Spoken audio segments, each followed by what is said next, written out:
I never thought I'd be the kind of person to notice the small things, but that S where it starts little shifts that don't add up until one night everything snaps into place.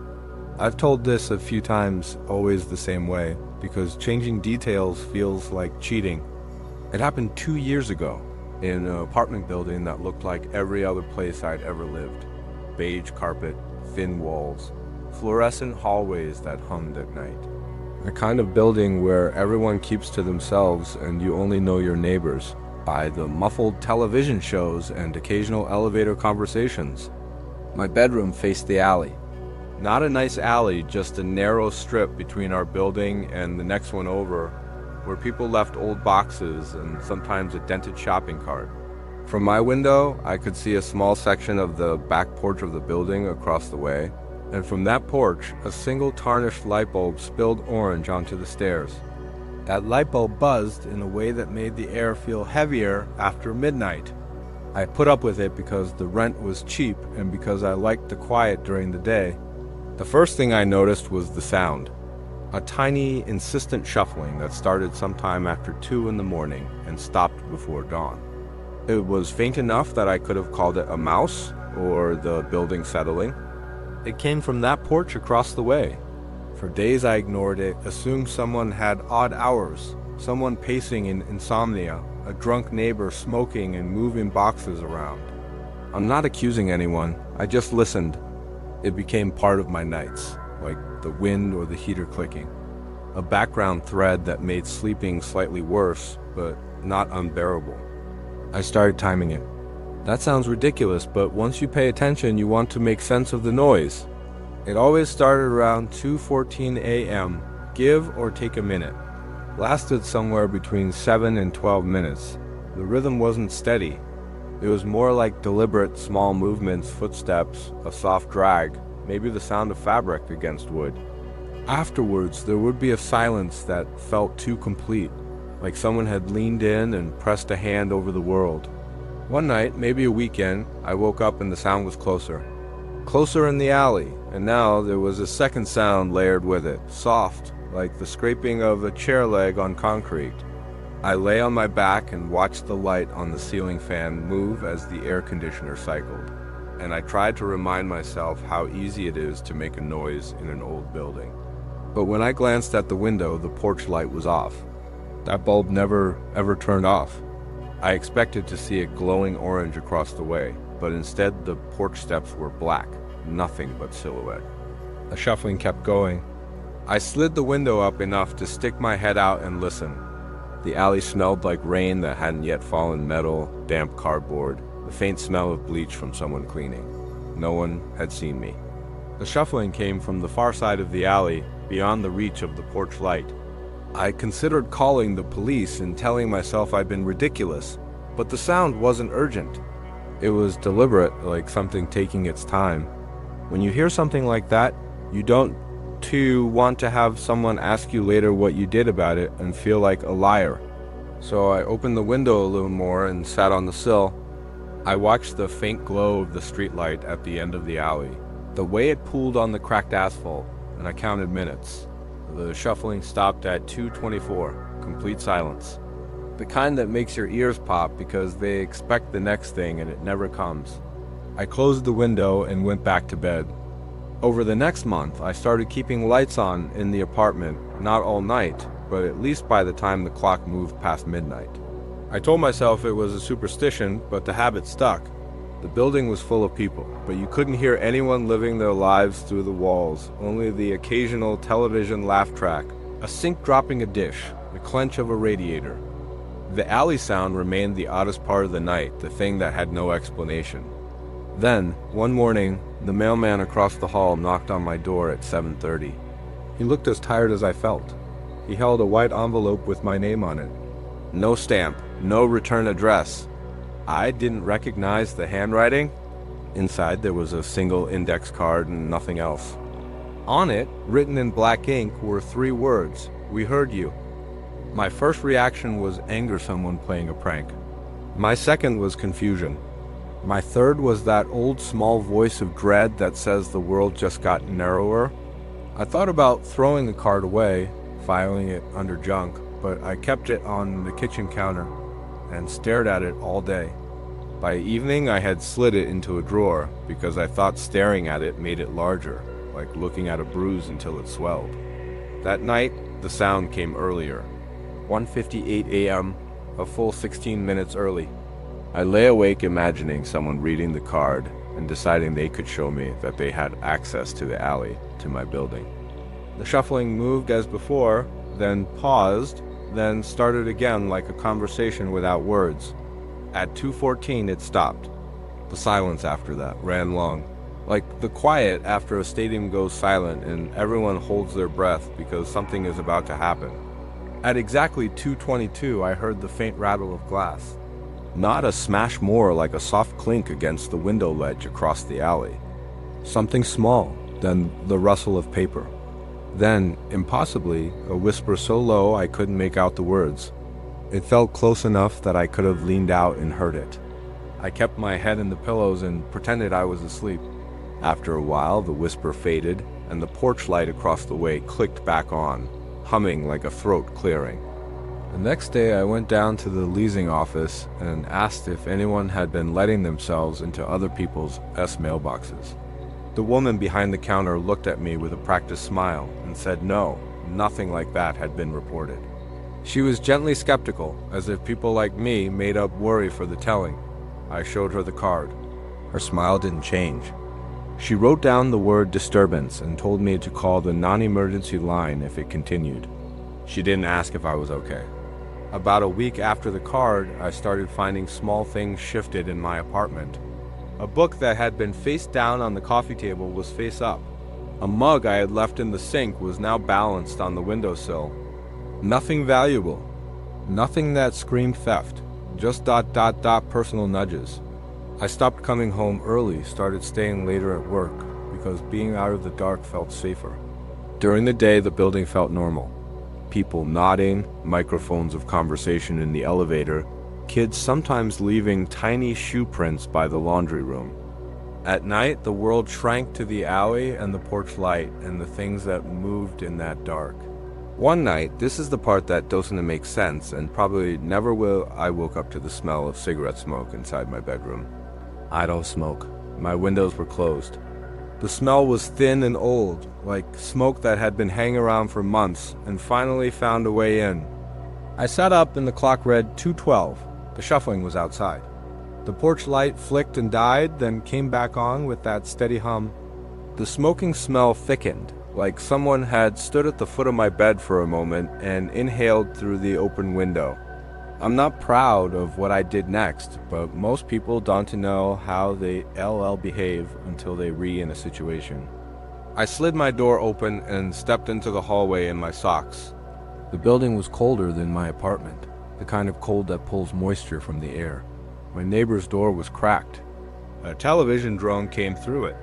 I walked to the stairwell and put my ear to the metal door that led outside. Nothing but the building breathing. I went down 2 flights and stepped out into the alley. The porch light across the way was solid. The stairs were empty. The alley smelled the same wet cardboard bleach, but now there was also the smell of old smoke. I walked toward the far end where the shuffling usually stopped and where the concrete met a chain-link fence. As I moved, there was a sound behind me, soft, like someone drawing breath. I turned slowly. There was no one there. Just a bent soda can, a strip of paper, a small line of wet footprints that ended at the fence and didn't continue. They were the size of bare feet, not shoes. My heart kicked like a fist in my chest, because in all the ways you imagine an intruder, there's usually a trail shoe prints, trash, a flashlight beam.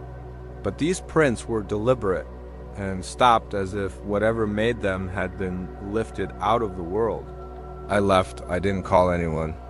I stood in the lobby for a long time, waiting for something to make sense, for a neighbor to come through and ask if I was all right. No one did. I went back to my unit and slept in the living room with the lamps on and the television low. I told myself I was tired and it was time to move on. Weeks dragged.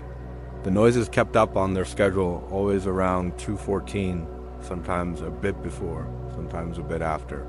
The cards stopped coming. The small shifted things increased. A picture frame turned to show the wall. A spoon moved from the counter to a bowl that was empty. The most unsettling part wasn't that things were being moved. It was that nothing was taken and nothing obvious was left behind. If you were sending a message, you could have painted a threatening sentence on the wall. Instead, it was quiet, minimal. A whisper. Then, one morning, I found a second index card tucked under my front door. This one had only a time, 2:15. Below it, in smaller letters, was one word. Wait. I put the card on the mantel and sat across the room and stared at it until my eyes watered. 2:15. Wait. The logic people would apply is obvious: ignore it. Call the police. Move. A rational person would have moved. I didn't. I suppose I wanted to know the end of the sentence, the reason the universe had folded inward to focus on my window and my sleep. I wanted to see if this was a person or something that only did what people do.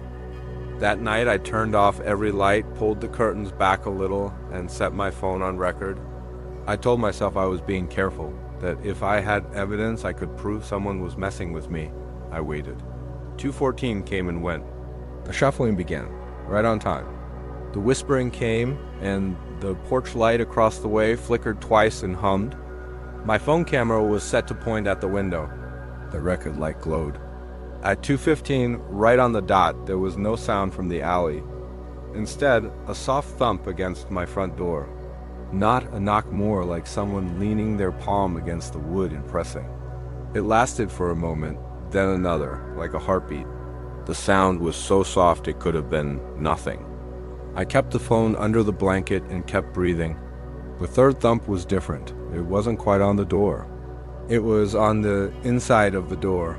A thin vibration, like someone had their hand on the other side and pressed so carefully they left no fingerprints, only pressure.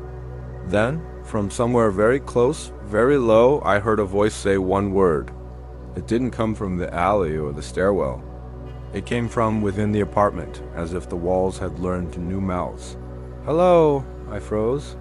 Every plan I had running, calling, bargaining dissolved in that single syllable. It was close, intimate, and impossibly patient. It sounded like it had been said 1,000,000 times, and this was just another practice. I opened my mouth and nothing came out. The whole night stretched elastic. The hum of the porch light turned into a background wash. The voice said nothing again. The pressure on the door eased. I waited until dawn, like someone waiting for a train. In the morning, the phone had recorded static for 3 hours. When I played it back, there was nothing but the regular building sounds pipes, distant television, the occasional car. No shuffling, no whisper, no thumps. The index card was gone from the mantel. I moved 2 weeks later. People say moving fixes things. It didn't. Sometimes I would wake at 2:14 and imagine the rhythm of thin footsteps in another place, and I would smell cigarette smoke that still couldn't be placed. I told myself the new walls would be different, until one night, months later, I woke at 2:15 to the sound of someone breathing at the foot of my bed. I turned the light on, and the room was empty, but the breath had a shape. It was near. Close enough that if I had rolled over, I might have felt air ripple across my ankle. I stand by the things I did and didn't do. I didn't find a human in the alley. I didn't get a straightforward answer. I never saw a face, a figure, a shadow that made sense in the way we expect shadows to. I kept little proofs: a card, the print of a cigarette under a fence post, a video file full of static, and I keep them boxed in a drawer that I never open in the dark. Sometimes people ask if I think it was someone playing a game, if it was a prank, a stalker, a sleepwalker with a clever sense of timing. Maybe. Maybe it was a neighbor with a habit of moving things and sending notes. Maybe it was a thing that learned how to be human by mimicking small, intimate gestures. I don't have answers anymore. I have patterns and little openings. If there is any advice I can give, it is this: listen to the small things. When something repeats at the same minute of the night and nobody will admit to it, don't pretend you didn't hear it. Don't think you can outwait it. And if you find a card slid under your door that says, "Wait, don't stand in the dark to see what comes," close your eyes, lock your door, and don't open it for anyone until the sun is thick over the sky. I say that because I well learned the last thing, whatever was patient enough to take its time and communicate in small gestures, learned where I slept. It knew my schedule. It knew how long I would wait and how long I would fold into myself. It still knows those things because sometimes at 2:15 in the morning, when everything around the world sounds like distant breathing, I wake up to the smell of old smoke and the feeling that someone is standing at the foot of my bed waiting for me to notice. And when I listen now, in the quiet, I hear something else under it, a soft, careful scuffing, as if fingers are being dragged along concrete, counting out a rhythm that will eventually find me again. It hasn't stopped. I don't think it ever will.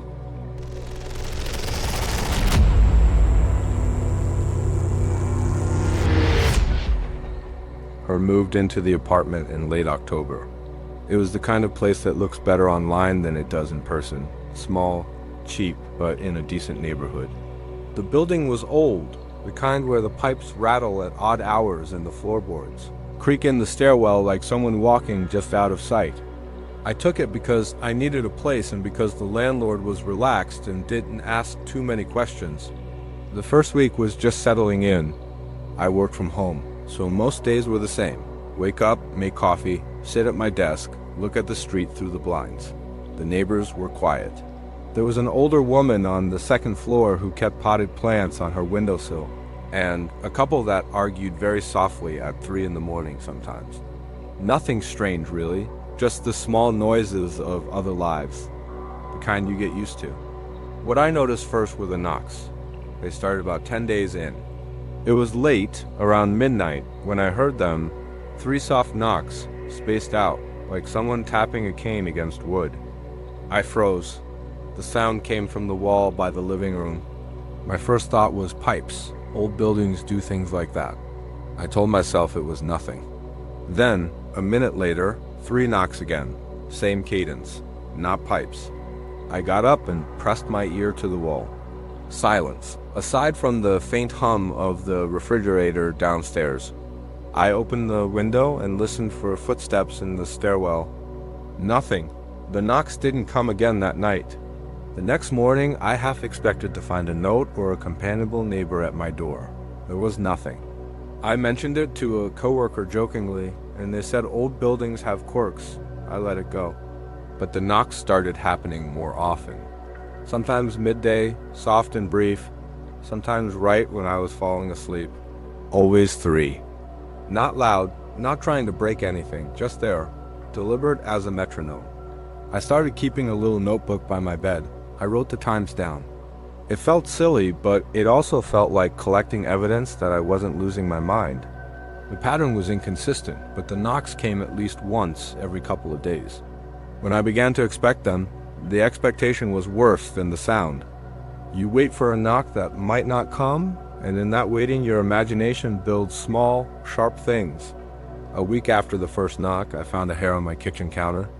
Not mine, it's a petty detail, but I kept my hair short. It was long, dark, and coiled as if it had been recently pulled free. There was no sign of how it got there. No footprints, no smudges. No one in the building who looked like they would leave behind a hair. I wrapped it in a tissue and threw it away, telling myself the cat from 2 doors down must have come in the night. I stopped opening my bedroom window at night. One night I woke around 3 in the morning and heard the knock sequence from the wall by my headboard. I lay still, counting the beats, listening for any other sound. After the 3rd tap, the radiator let out a faint sigh. A second later, my bedroom door opened very slowly and then stopped. It didn't swing all the way. It was ajar by maybe an inch. My instincts told me to bolt upright, to flick on the light, to call someone. Instead, I lay there, breath held, watching the edge of the door. I told myself I'd locked it. I told myself I was tired. It stayed like that for a long time. Long enough that my muscles went numb. Long enough that the hum of the city outside became a low, indifferent ocean.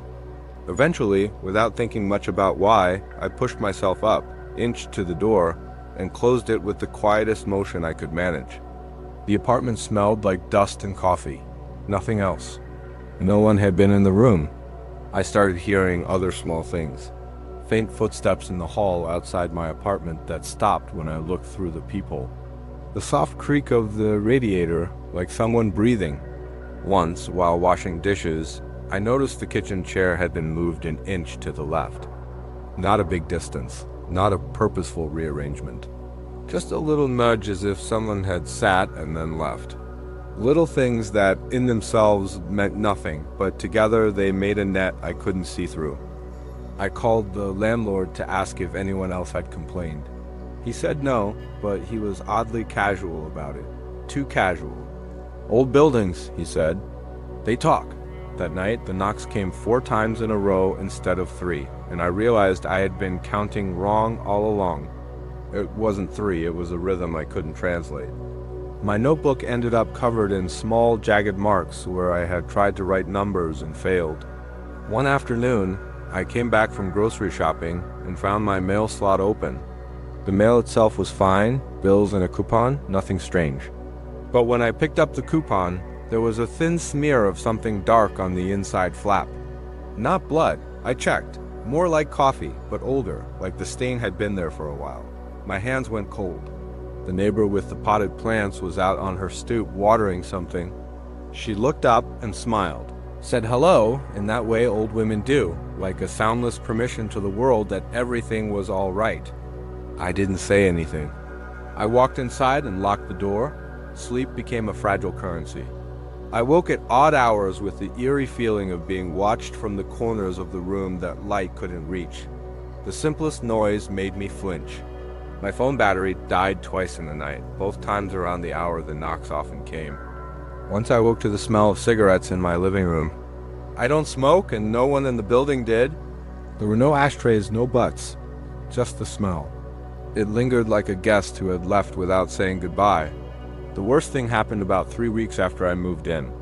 It was raining, a messy, steady rain that made everything look blurred. I was drying off after a quick walk when I noticed my bedroom window open. Not much, just a crack. But I always closed it. I could have gone back and assumed I'd left it. I could have blamed the wind. Instead, I stood there and looked at the sill. There, on the inside edge, was a single, deliberate fingerprint. Not smeared, not gloved. A clear outline of a palm. Like someone had pressed and then removed their hand gently, taking care not to disturb anything else. I pressed my forehead to the glass and felt ridiculous and panicked at the same time. I called the landlord again. This time he came over within 20 minutes. He is a big man with a soft voice who smells like old wool. He checked the window, looked at the sill, and said, "Happens sometimes when the seals loosen." He talked to me as if I were telling him about a chipped tile. He didn't check the lock, didn't take down the blinds to see if the mechanism was tampered with. I watched him move around my apartment with the same attention he would give a leaky faucet. When he left, he patted my shoulder and said, "You settle in, okay, yeah?" I shut the door and listened to his footsteps echo away until they faded into the rain. That night the knocks came in a pattern I'd never heard before. Slow, patient, almost tender, then a pause. Then 3 much faster, almost like someone tapping the rhythm of a nursery rhyme, but slower, as if being careful not to wake someone sleeping inside the furniture.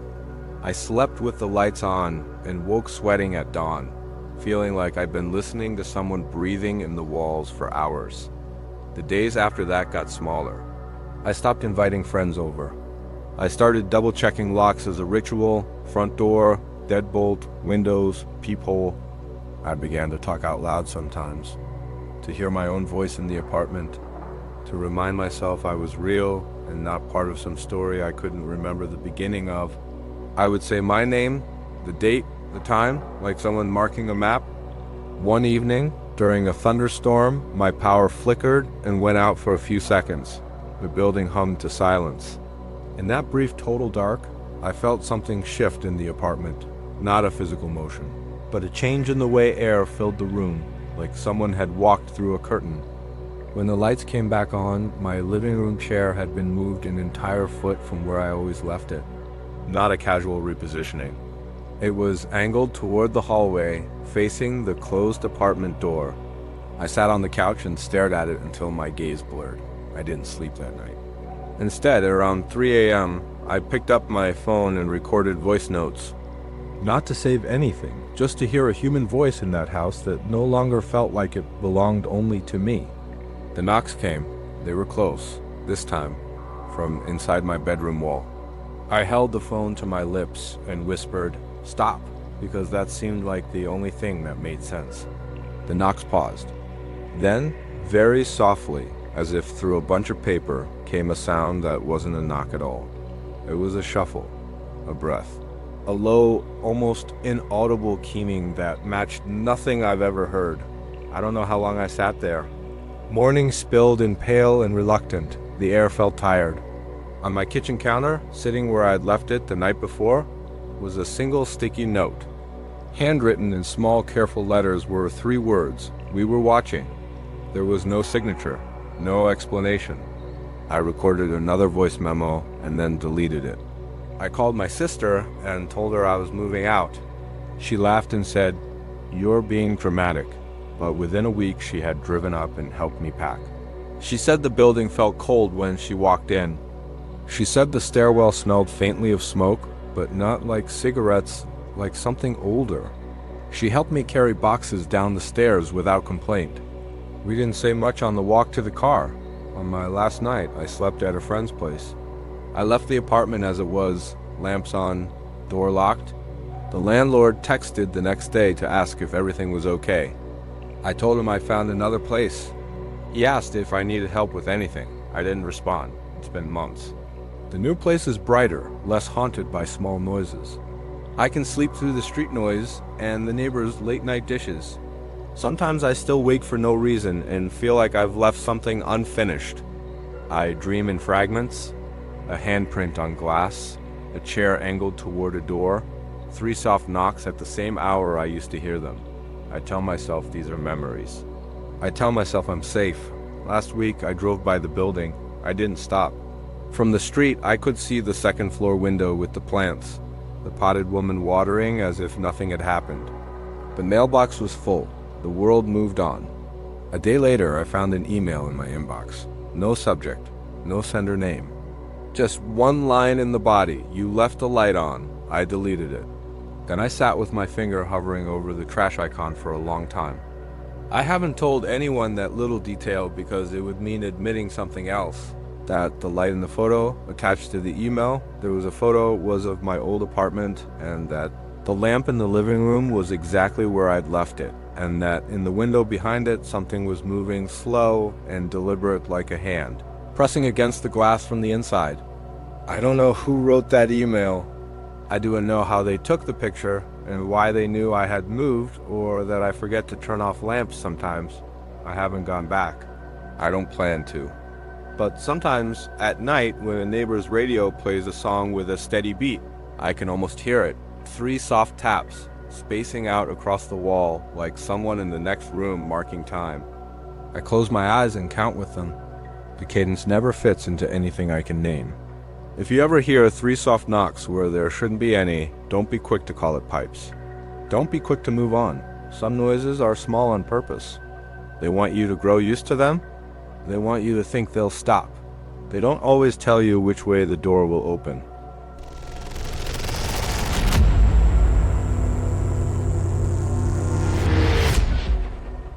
It started with the door. Not any dramatic thing. The kind of small domestic nuisance everyone puts up with and forgets about. I live alone in a small apartment above a dry cleaner's.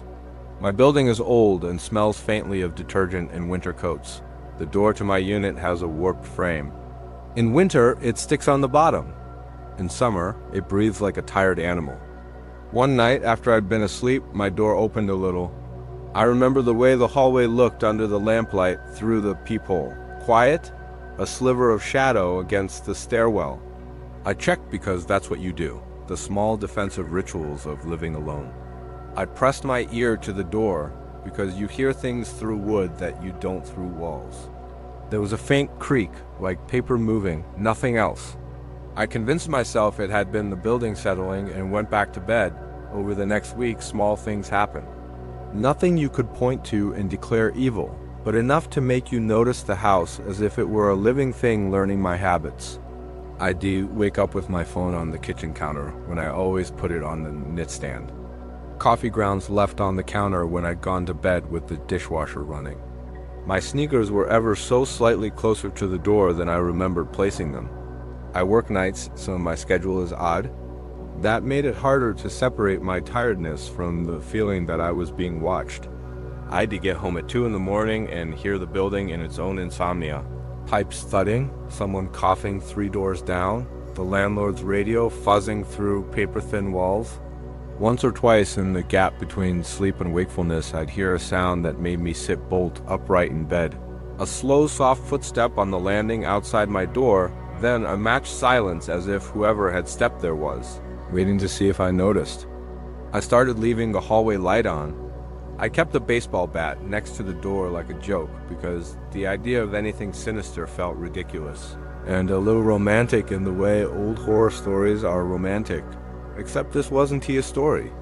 It never became dramatic enough to be a story. It remained a layer of wrongness that made the air feel heavier. One Wednesday, after a shift at the hospital, I came home exhausted and let myself in. I closed the door, flicked the light, and noticed the living room window slightly ajar. I'm careful about the window. The lock is finicky. When I shut it, it snapped and latched on the first try, which should have been a relief. But instead it made me think about other tiny failures that go unnoticed until they don't. I stood there with my hand on the glass and told myself that I was being neurotic, that the world wasn't trying to get inside. That night, I woke at 3:07 a.m. I don't know why the time is carved into my memory. Maybe because I checked the clock on autopilot and then turned my head toward the door. It was a noise that had nothing to do with the building, a scratch, soft and deliberate, from the other side of the door. It wasn't loud, and it might have been a piece of furniture shifting if I'd heard it in daylight. At 3 in the morning, it felt deliberate. It tapped 3 short times, a soft knuckle, pause, a single, elongated scrape like something testing the lock. I lay very still and tried to breathe normally. The whole time I could hear my heartbeat in the hollow of the pillow. The sound of the scratch came again. Once, only this time it ran down the door frame from top to bottom like a fingernail. I swung my legs out of bed, reached for the bat with hands that wouldn't behave, and stood there in my pajamas in the dim light, listening for anything else. Nothing. I checked the peephole and saw nothing, but the hallway yellow and empty. No silhouette, no shoes.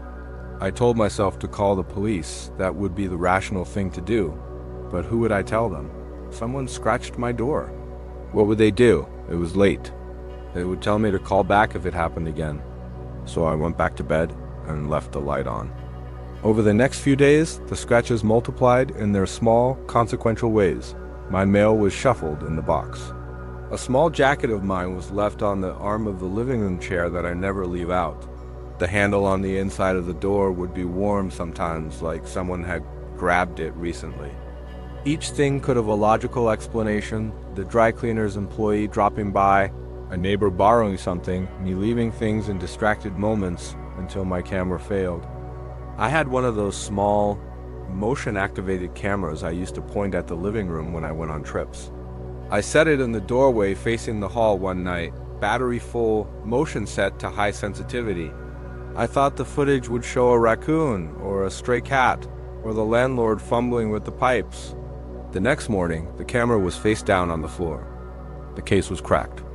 The battery was in the kitchen drawer, where I keep the spoons, like it had been placed carefully and not thrown. I watched the footage rewound in my head because there was no direct evidence. If there had been footage, I was sure it would show a person, but there wasn't any. The camera hadn't recorded anything. The LED had never even turned on. I charged it, turned it on, and it lit the tiny blue light like it always had. For the first time since the scratches began, a real edge of fear settled in, not because something had been caught, but because something had ensured it wasn't. After that, I started hearing more. Not constant noise, but at odd hours, the whisper of fabric against wood in the kitchen, the stealthy slide of something across the floorboards above the dry cleaning shop at 3 in the morning, the faint metallic jingle like keys being rotated slowly in a palm. Once I heard the soft, unmistakable sound of someone breathing on the other side of a closed window. I froze, heart hammering. When I looked, there was condensation on the glass as if someone's breath had fogged it and then lifted away. I stopped sleeping well. I'd wake up and check the door, check the closet, look under the bed. I would go to the bathroom and, in the mirror, study my face like a stranger. I was losing the borders of who I was at home. Small things, repeated enough, fold a person inward. One night, I woke to the sound of the front door being unlocked. It wasn't loud again. The building's locks are old, but I know that sound now. It is the same sound your stomach makes when you realize you forgot to pay a bill, but worse. My mind leapt to preparedness, baseball bat, phone, plan to call the police. But when I cracked the door and peered into the hall, there was a pile of ice on the mat outside. Not regular ice, a thin sheet of cloudy ice, the sort you get when water freezes slowly, and a single glove resting on top. No footprints. No sign of a person. The ice left a little ring of water on the mat, and when I leaned over to touch it with one finger, it felt cold and wet and completely ordinary. I picked up the glove, and it smelled faintly of the dry cleaners, detergent, and a salt lick of something else I couldn't name. I closed the door and sat on the stairs leading to my bedroom, the glove in my lap like a relic. I felt exposed in a way I couldn't name, an impression of being studied through one-way glass. I called the police that night. They came, polite and procedural, and walked through the apartment with flashlights, asking the kind of calm questions that exist to keep you from losing your voice in panic. They found no sign of forced entry, no prints beyond my own, and the usual smudges from the delivery driver. They told me to get a deadbolt, to change my locks, to be careful. They left me with an incident number and the feeling that they had, given me practical things to do that would not actually change the thing I felt. After they left, someone moved my bookcase. I know the bookcase. It is heavy and filled with thrift store novels. It would not slide without a sound. I keep a small cactus on the top shelf, a ridiculous plant for a person that sometimes forgets to water it, and the cactus was lying on its side on the coffee table, a thin crescent of soil fallen from its pot.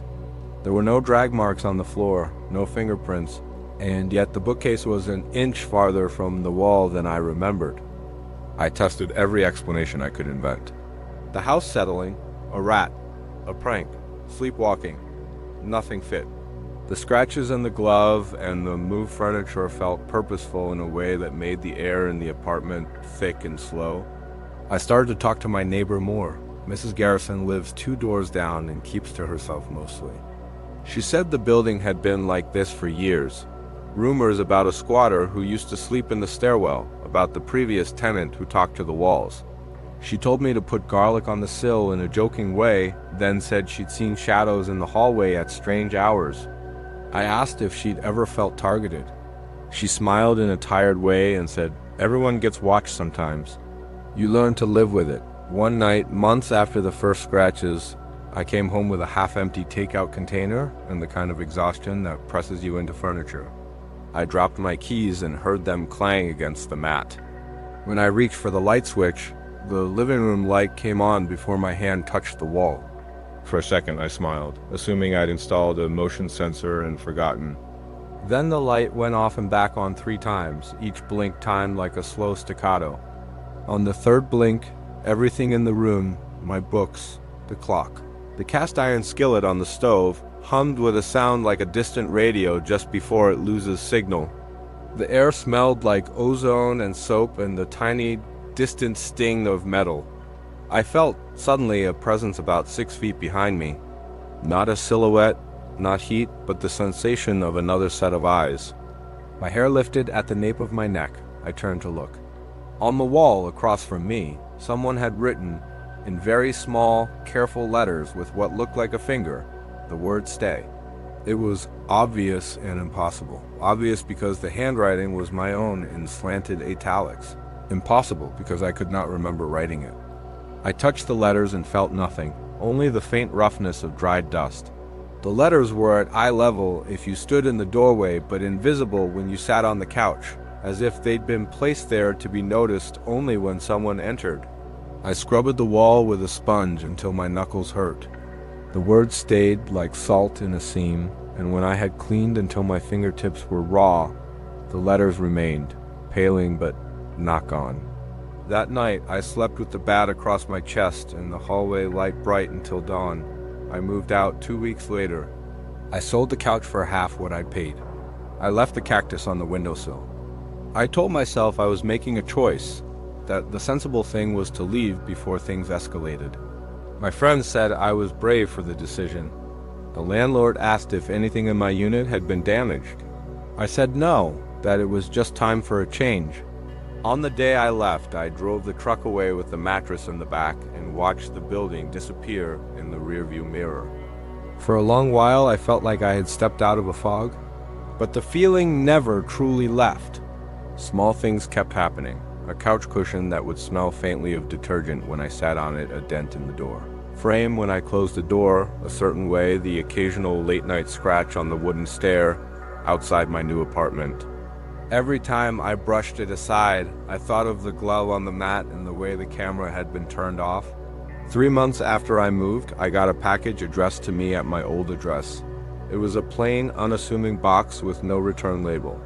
Inside was the cactus pot I'd left on the sill, wrapped in a thin layer of newspaper. When I pried off the newspaper, the cactus was intact, but the soil on top had been pressed down as if something small had been made to rest there. Tucked under the pot, like a folded note, was a single glove, the same glove ID found on the mat, damp at the cuff. There was no note, no fingerprints, no clue where it had been in the intervening months or why someone had bothered to mail it back to me. I could have thrown it away. I could have called the police. I didn't. I put the glove in a drawer with the camera's battery and the remote to the TV.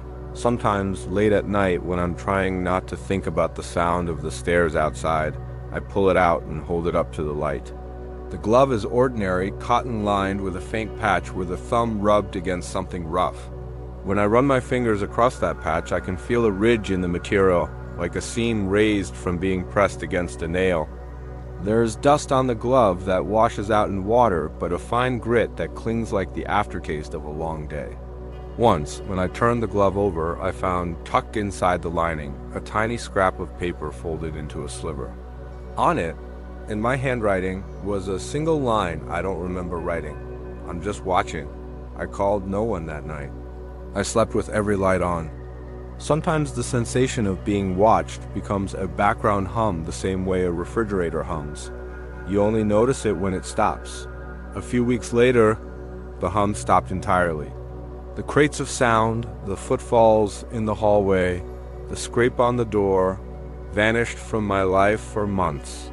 I convinced myself it was over. I told a friend, vaguely, that maybe it was the building, maybe it was an old tenant, maybe my mind. He laughed and changed the subject. Then one morning, I went to make coffee and found the front door to my new apartment propped open with my shoe. The laces tied together like a child's shoelace knot, neat and patient. There was no sign of forced entry. Nothing moved inside. On my kitchen table lay a thin folded strip of paper. My name on the front like someone addressing a letter. Inside, in handwriting that was not quite mine but that felt eerily familiar, were 2 words. I stayed. I sat down on the floor, and the room made the kind of small, empty sound a house makes when something heavy leaves it. I picked up the shoe, and the shoe was damp, and when I reached into the toe, there was a tiny, dull stone wrapped in tissue. It smelled faintly of ozone and detergent. I don't know who stayed or why. I don't know if anyone ever left. I don't know if this is someone following me or someone who lives in the quiet seams of apartment buildings, moving through the spaces we think we close behind us. I don't sleep as easily as I used to. I double lock my doors. I sleep with the hallway light on. At night, when the house is a bruise of shadows, I sometimes think, I hear the scratch of a nail down a door frame, not my old door, not the new one, but a sound receding down a hall I know I passed 1,000 times. I tell myself to call someone. I tell myself to record, to leave cameras running, to ask for help. Instead, I tie the glove to the back of a chair and wait, because there is a small, helpless hope that naming it will make it stop. The glove sits there now, a pale thing in the lamplight. Sometimes it twitches like a hand stretching in sleep. Sometimes it sits absolutely still. The other night I woke at 3:07, and the hallway light outside my door was already on. I stood up and listened. For a long time there was nothing. Then, very slowly, something moved in the dark, the soft dragging sound of fabric or paper, and it stopped at my door. I held my breath until it felt like a thing in my chest. I waited for a knock, for a scrape, for any sound that might be explanation. Nothing came. The light in the hall blinked once and stayed bright. When I opened the door, only a single shallow scratch marred the bottom of the frame, fresh and pale against the wood. It was small enough to be dismissed, precise enough to be intended. I ran my finger along it, and for a moment I could swear the scrape was warm. I put the glove over my hand. It fit as if it had been waiting for me. I stood in the doorway, listening to the building breathe, waiting for the next small intrusion. The silence kept me company, heavy and careful. I don't know what comes next. I only know the way ordinary things become sinister when they don't make sense anymore. A glove on a mat, a camera that won't record, the exact timing of a footstep that never meets a face. If you ever come home and find the hallway light on, or a glove on your doormat, or a camera that won't turn on, know that the world you live in is porous in ways you can't imagine. Sometimes the only warning you get is the scratch on the door, the faint imprint of a nail, a tiny word on a wall. And if you hear breathing, not loud, just close enough to be private, remember that whatever is close enough to breathe on your window might be patient enough to wait until you forget it. That's there. Because some things don't leave when you move them. They follow the seams. They learn. They stay. The glove is still in my drawer. Sometimes I close my hand inside it and imagine nothing. Sometimes I slide my fingers out of it and feel the roughness of the seam. I'm getting used to the weight of waiting.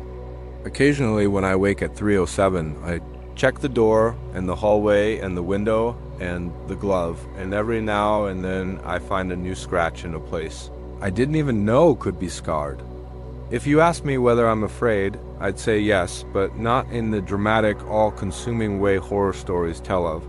I'm afraid in the patient, watchful way you are afraid of a loose step in a staircase you use every day. You know it is there. You know it could make you fall someday, and you take it slow when you climb. Tonight the glove is warm. The hall light is on. There is a faint scrape at my door. I never thought I'd be the type to believe in the supernatural, but sometimes life has a way of changing your perspective. I lived in a small town, one of those places where everyone knows each other, and the streets are too quiet at night. My house, an old two-story with peeling paint and creaky floorboards, stood at the end of a long, winding road. It was my childhood home, filled with memories, both good and bad. One evening, as twilight settled over the town, I decided to take a walk. The air felt different, cooler than usual, and a thick fog began to roll in, swallowing the last remnants of daylight. I often took these walks to clear my head, but that night I felt an odd sense of unease creeping over me. It was as if the shadows were lengthening, reaching out from the trees that lined the road. As I strolled down the street, I noticed a figure standing by the edge of the woods. Just a silhouette, shrouded in darkness, but something about it sent a shiver down my spine. I paused, squinting to get a better look. The figure didn't move. It seemed to be watching me. I quickly brushed it off as my imagination, chalking it up to the fading light playing tricks on my mind. I turned and continued my walk, but I couldn't shake the feeling that I was being followed. The streets were deserted. I could hear the distant sound of crickets chirping, the soft rustle of leaves, and the occasional snap of a twig. But interspersed with those familiar sounds was something unsettling, an almost imperceptible whisper, as if the wind was carrying hushed conversations. I tried to convince myself it was nothing, just the tree swaying gently, but the whispers seemed to grow louder, more insistent. I'd picked up my pace, my heart pounding in my chest. It felt like I was being drawn into a trap, and the shadows were closing in around me. As I neared a small park, I spotted a bench and decided to sit for a moment, taking a deep breath to calm my racing thoughts. I looked around, trying to shake off the feeling of being watched, but I couldn't help but glance back toward the woods. The figure was still there, now slightly closer. I could make out the outline of a person tall, thin, and eerily still. My stomach twisted as I felt a wave of dread wash over me. I stood up, deciding it was time to head home. The whispers, which had quieted for a moment, surged back as I turned to leave, almost like a warning. I quickened my pace, the path home seeming longer than usual. Once inside, I locked the door behind me, the familiar creaks of the house grounding me.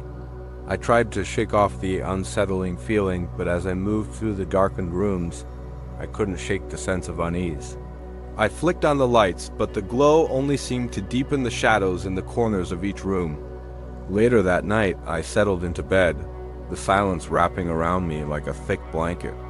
I tried to distract myself with my phone, scrolling mindlessly through social media. But the whispers from earlier swirled in my mind, making it impossible to focus.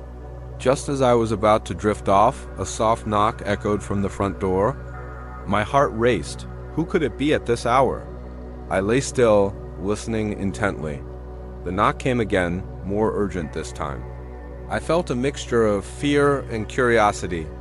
I crept out of bed and tiptoed to the window, peering outside. The street was empty, shrouded in fog.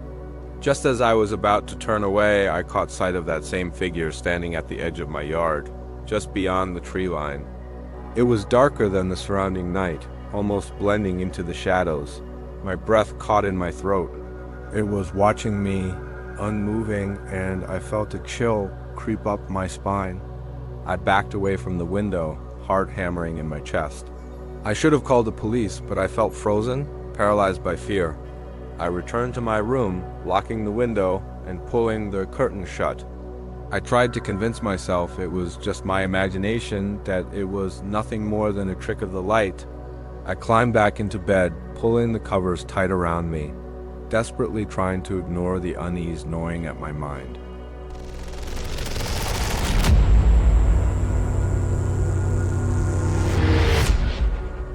Hours passed, the night stretching longer than usual. Just when I thought I might finally drift off, I heard it again. The soft knock, this time accompanied by a whisper that sent a jolt through me. "Let me in." The voice was barely audible, almost a hiss, but it was unmistakable. I sat up, heart racing, adrenaline flooding my system. I glanced at the clock. It was past 2 in the morning. Who would be knocking at this hour?